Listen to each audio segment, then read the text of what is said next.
So superorganism. I like that word. I feel like it's already empowering, like Superman, superorganism. But let me get into why I'm really bringing in this imagery of empowerment. Because I've been struggling, I've been confused, I've been all over the place. And when I say all over the place, that also includes tender joy, appreciation, beautiful connections, and seeing beauty in many things, even as I'm feeling difficult feelings too, overwhelm, grief, confusion. And I'm not making any assumptions about where you are and where you have been, but life, they bring you to difficult places here and there. So I think um, we could all use a little dose of empowerment.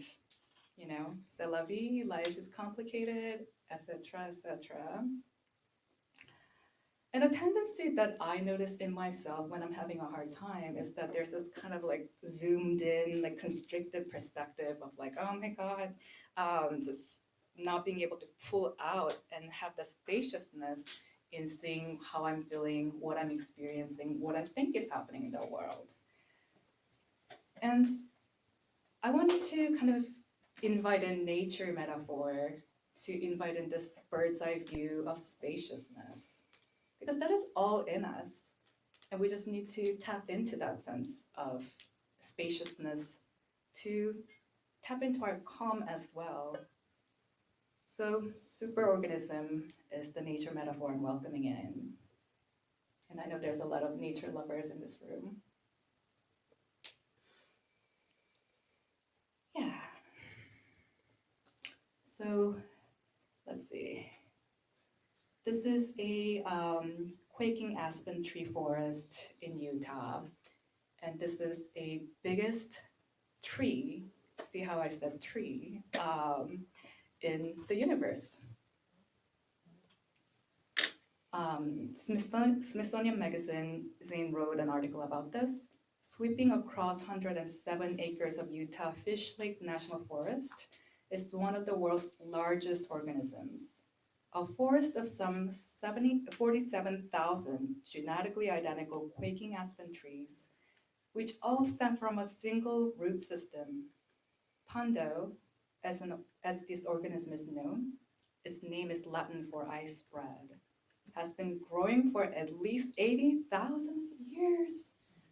I can't even, 80,000 years, I can't even wrap my head around that. And they're all sharing this old root system. And this is single organism. And I wanted to share this sense of awe. Let's see. And I'm going to share the link on the Zoom so that I feel like sound doesn't share very well on Zoom. So people can listen themselves. If I may.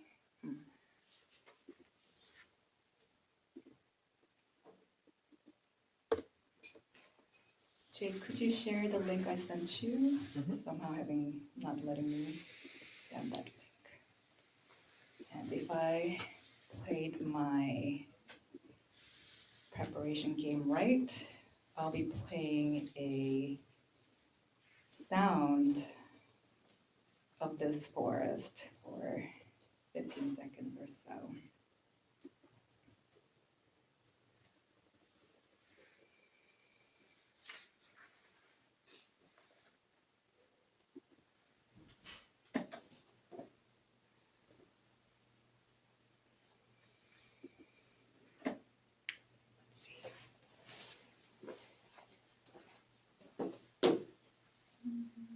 Everything looks right. New system.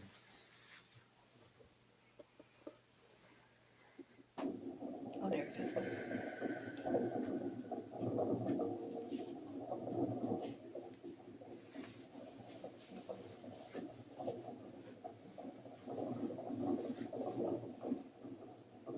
This This is the sound of the leaves as the wind is going across the forest. I'll play 10 more seconds, taking a deep breath.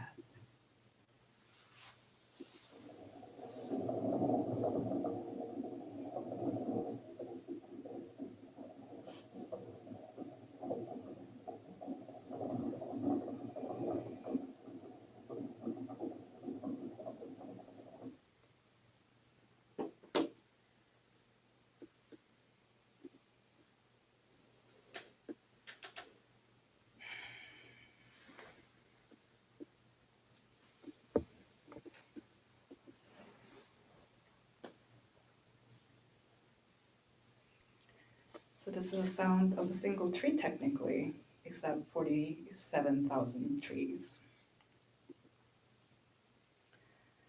And what's beautiful about what nature teaches us is that connection leads to communication and support.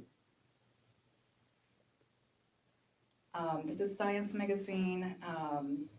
I'll just read a few sentences because it's fun to read words like mycorrhizal, which I don't get to do every often. Almost all land plants, including most trees, shrubs, herbs, form symbiotic associations with mycorrhizal fungi.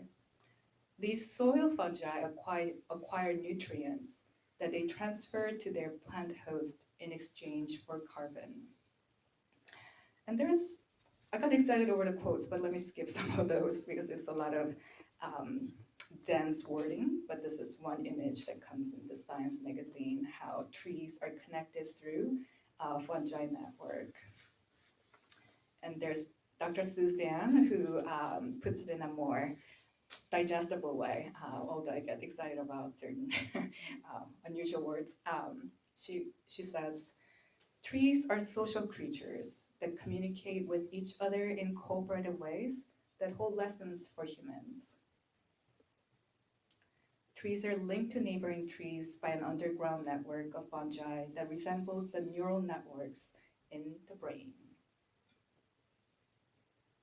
In one study, she watched as a Douglas fir tree that had been injured by insects, they appeared to send chemical warning signals to ponderosa pine trees growing nearby. And the pine tree then produced defense enzyme to protect against the insects. So trees literally look out for each other and talk to each other. Trees talk to each other. They collaborate.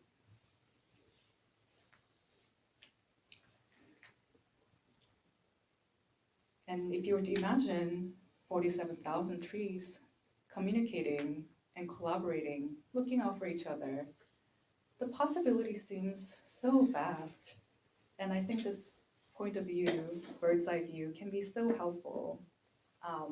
When things feel like, we can focus on kind of zooming in on problems, it's good to remember that there's nature seen in nature and also within us, I'd like to think. And like forests, all communities consist of people of varying skills, personalities, and perspectives. And that's a good thing, because when we are connected through, every single one here is so valuable. In that mindset, and also if we bring in collaborative mindset, instead of one person making a rule and everybody going with it, if we are all bringing our full self and collaborate, that's an incredible strength. And I'd love to connect this idea to Plum Village concept of intervene. Thich Nhat Hanh wrote on interbeing as a word. The verb to be is always to interbe. This means that we are all connected and that everything relies on everything else.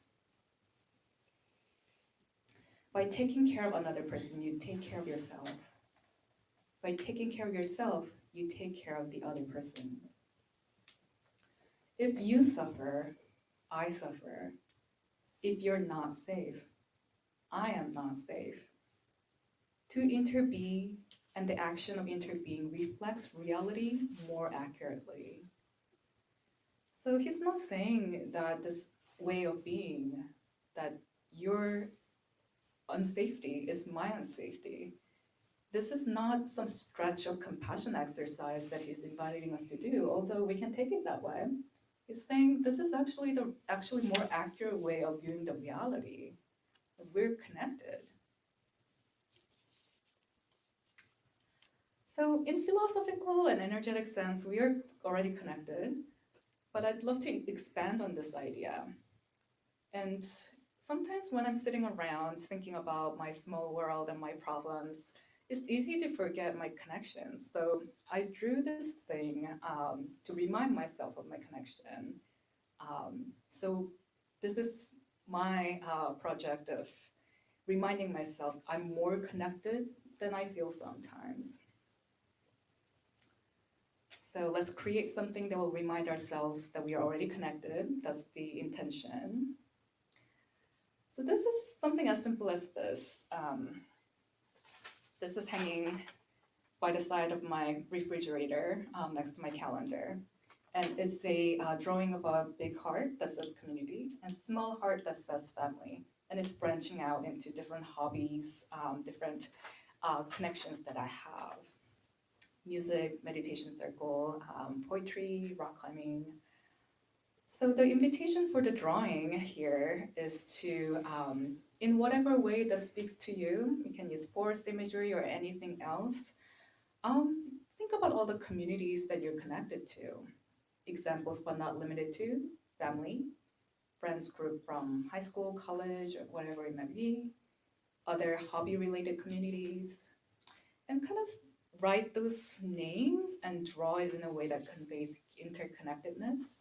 It will take about 7 minutes drawing, or if I see people putting down their pencils, I'll take that as a sign too. So let's explore that.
another minute, and please know that there's no right or wrong way of engaging this, or right or wrong size of community to be invited, connected to.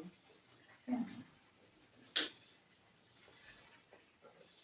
Think of it as reminding yourself of connections that are available to you, and if you want to build it, there's also a good space to add to the drawings.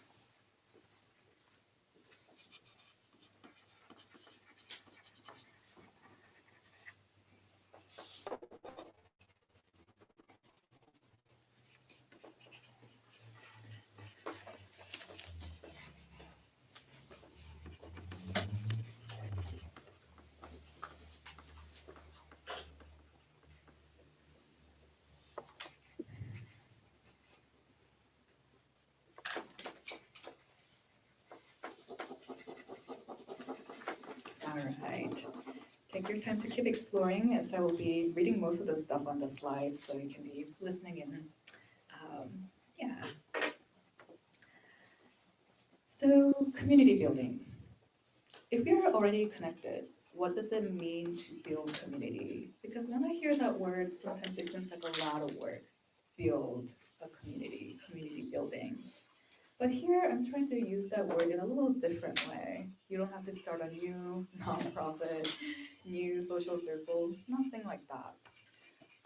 Here, what I'm trying to convey is that we can build up the community to be a little stronger, to be a little more deeply connected, to feel more like home to you. And it can be something as simple as showing up as yourself and um, watering the seed, so to speak. Another metaphor. This one is by Thich Nhat Hanh. And I love that metaphor because it can be used for our individual inner work process, but also it can be used as a community building process. Let me quote his beautiful words. Not seeing that on my screen. Oh, sorry. thanks for catching that. Teamwork.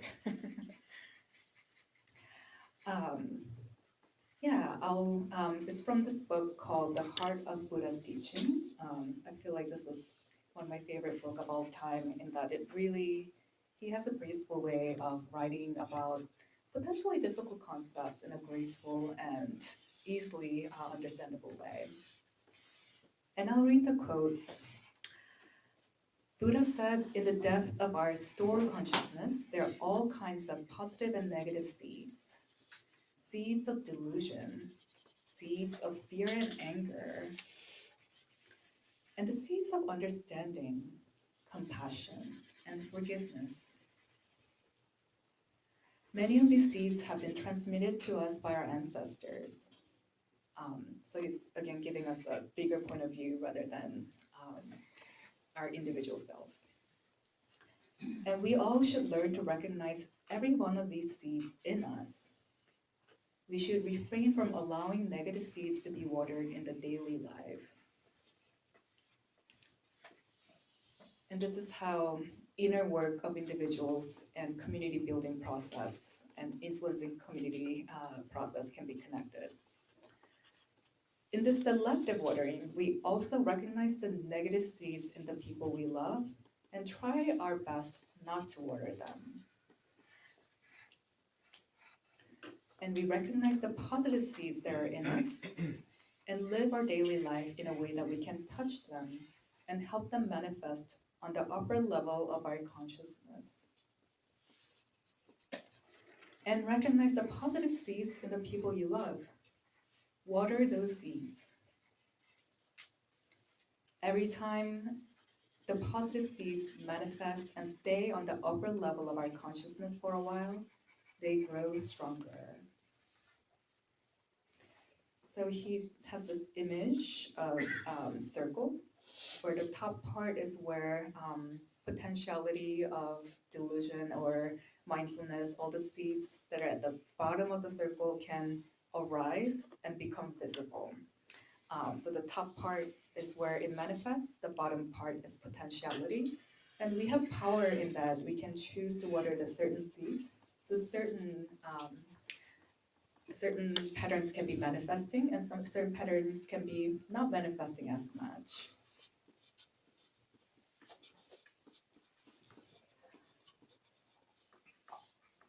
So when I say community building in the sense of building them up, um, here I want us to be reminded that all the skill sets we cultivated here through our mindful practices, deep listening and reflection, those are all assets that you already carry.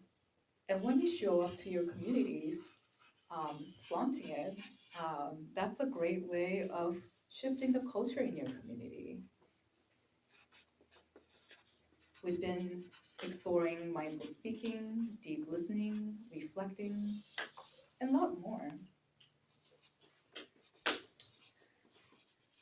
So sometimes my anxiety leads me to overthinking and researching the right organization to support, donate, volunteer for, and that can lead to decision paralysis and that can lead to inaction. So what I'm inviting us today is looking at the communities that you're already connected to. Um, this superorganism way of being. And human psychology is wired in a way that we take people who spend time with a little more seriously.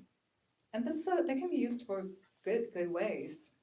In that, if you show up to, let's say, I show up to my rock climbing community and I share my authentic feelings, share my authentic opinions, and sometimes enter space with an intention to be authentic and connect with curiosity and compassion.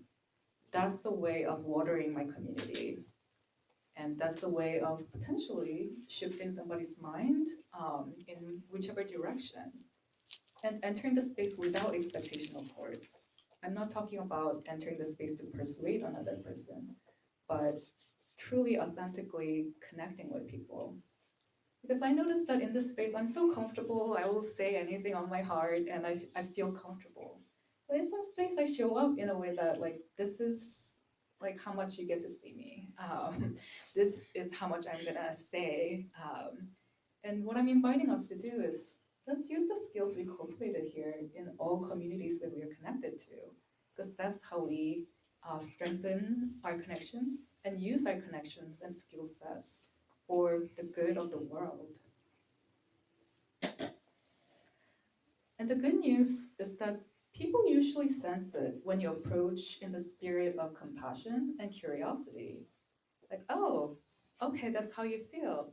If you truly can really engage that space, that the spirit, people sense it. So we can enter the space of potential disparity in our perspectives with not as much fear as you might think, because that sensing, that feeling comes first. Like, oh, this person actually want to have conversation. Oh, this person actually want to know how I'm feeling and doing.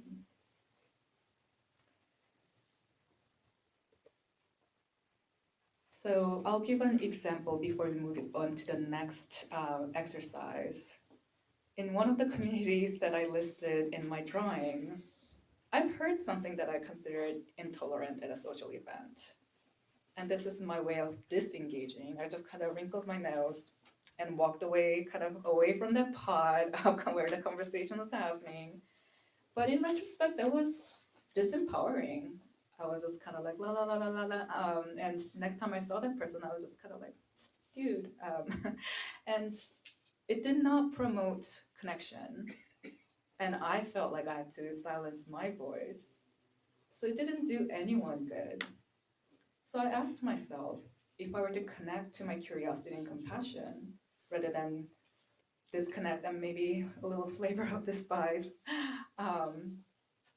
if I trusted my mindful practice and entered that space, what could have happened? What potentiality did I not tap into? In what way that conversation could have been good to my community?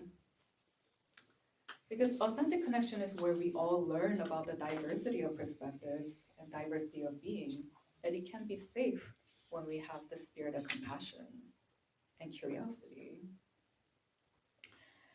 So the second piece of paper, we'll spend a few minutes, if you're willing. Just kind of jot down, some of these are suggestions. What manifestation of, I don't like the duality language, but just to borrow from that quote, negative and positive seeds have you witnessed in these communities? Like, oh, I saw people talking about unrelated topic that I wanted to like really encourage, say in rock climbing community, talking about something else. And in what way could you water the positive seeds and not water the negative seeds? Another food for thought is, how would that affect your inner world? By speaking up, by engaging? And how would it feel if you were to set an intention to let go of attachment to the result? Because in my invitation to engage, I'm not saying that it's an experiment to enter a space with full authenticity. So can you engage that letting go of expectation? And how does that feel? Scary, giddy, many other feelings.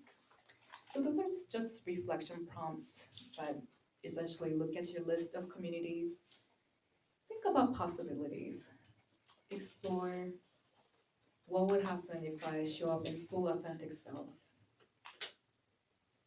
So spend about 3 minutes or so.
Unknown caller.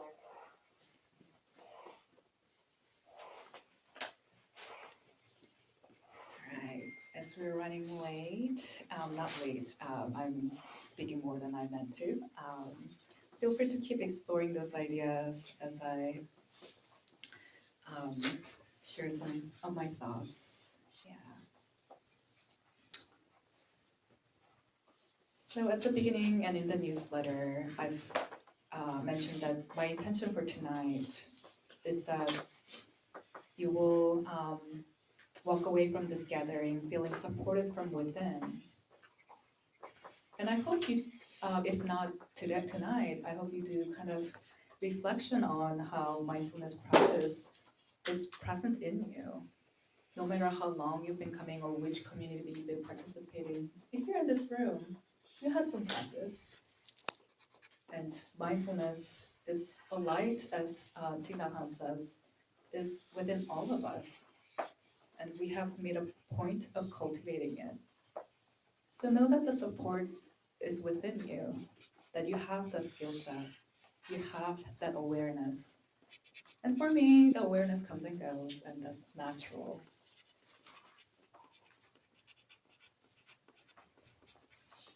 And I hope seeing all these beautiful trees, everyone in this room, reflecting with you, taking this process, um, taking time for this process.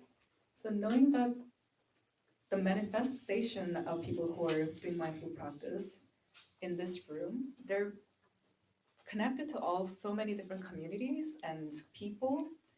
Know how this light of mindfulness can transmit through everyone in this room and on Zoom, of course. And if you were to kind of review all these people that you connected to and are connected with, the potentiality is boundless. So know that your community building, you're connecting, all of this strength in this room alone and beyond is a beautiful thing, and it extends further than we might think or feel. So taking 3 breaths, tuning into the sense of our super organism self way of being, your connection, our connections across this room, beyond this room.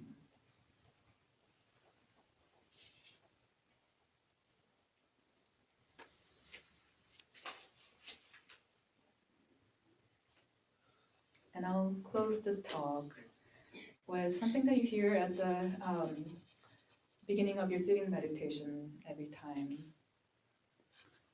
We are a people with enough peace, joy, and freedom to be able to offer fearlessness and the joy of life to living beings around us. I love the word enough in this passage.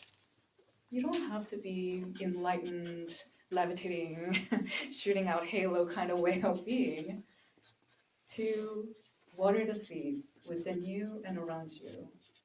We have enough peace, enough joy, enough freedom and mindfulness. We see that we are not alone, because we are not. We're connected.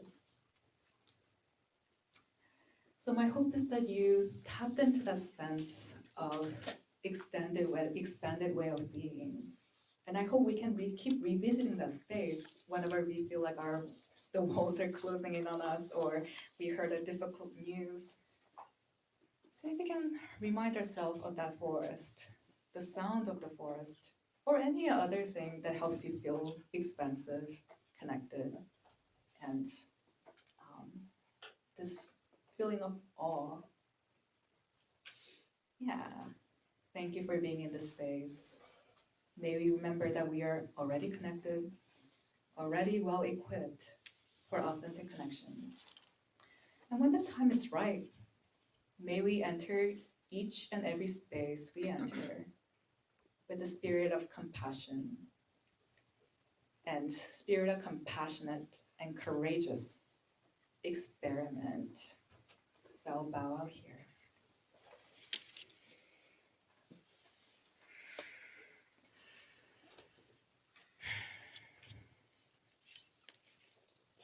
Right.